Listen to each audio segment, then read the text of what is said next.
আপনারা শুনছেন সাধন পন্থা থেকে পাঠ। এর আগের পর্বে শুনেছেন প্রথম অভ্যাসীর শব্দযোগ। এরপর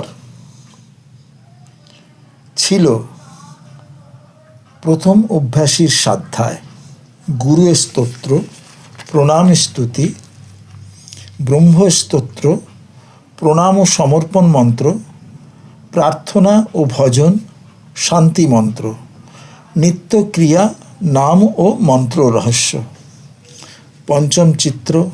পঞ্চম চিত্র পরিচয়, সৎনাম রহস্য, মন্ত্র রহস্য, নাম রহস্য, কীর্তনীয় নাম, গায়ত্রী, সত্যাশ্রয়ীর প্রথম অভ্যাসে নিত্যক্রিয়া, প্রাত্যহিক হোমক্রিয়া, আহুতির পরিমাণ, হোমের নিয়ম, এই পর্যন্ত।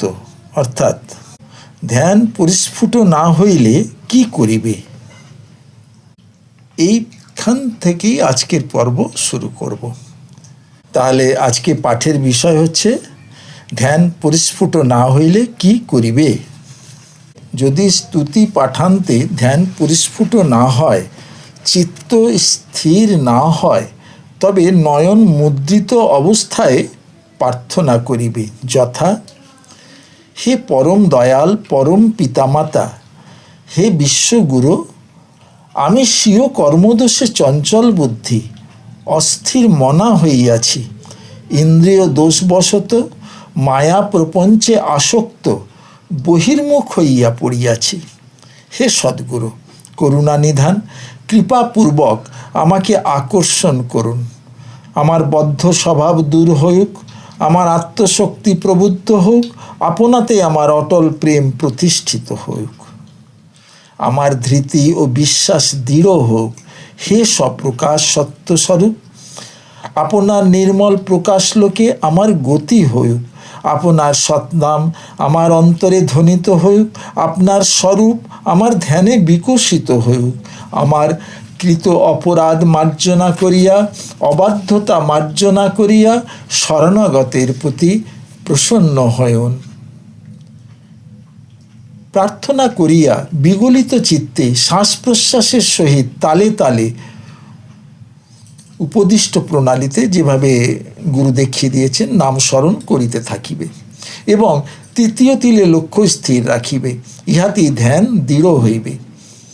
গুরু স্বরূপ ধ্যানে ভাসিলেই তাহার ললাট দেশ ও চক্ষুতে তোমার দৃষ্টি নিবদ্ধ করিতে থাকিবে।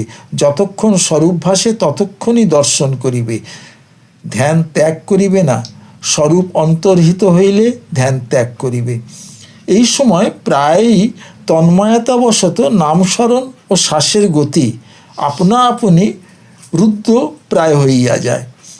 তাহাতে অনিষ্টের আশঙ্কা নাই, কিন্তু প্রথম অভ্যাসী এক বেলায় বারংবার চেষ্টা করিয়া ক্লান্ত হইবে না। ক্ষণমাত্র ধ্যান স্থির হইলেই অসীম আনন্দ প্রবলভাবে মানসিক শক্তি জাগরিত হইবে। অস্থির হইবার প্রয়োজন নাই। যাহাদের ধ্যানে স্বরূপ সম্যক প্রকটিত না হইয়া অঙ্গ প্রত্যঙ্গের কোনো এক অংশ ভাসে, তাহারা যে অংশ দৃষ্ট হইবে প্রথমে তাহাতেই ধ্যান দৃষ্টি নিবদ্ধ করিতে চেষ্টা করিবে এবং নাম স্মরণ করিবে। যাহাদের কেবলমাত্র জ্যোতি ভাসে, স্বরূপ ভাসে না, তাহারা সেই জ্যোতিমণ্ডলের কেন্দ্রস্থলে লক্ষ্য নিবদ্ধ করিয়া নাম স্মরণ করিতে থাকিবে।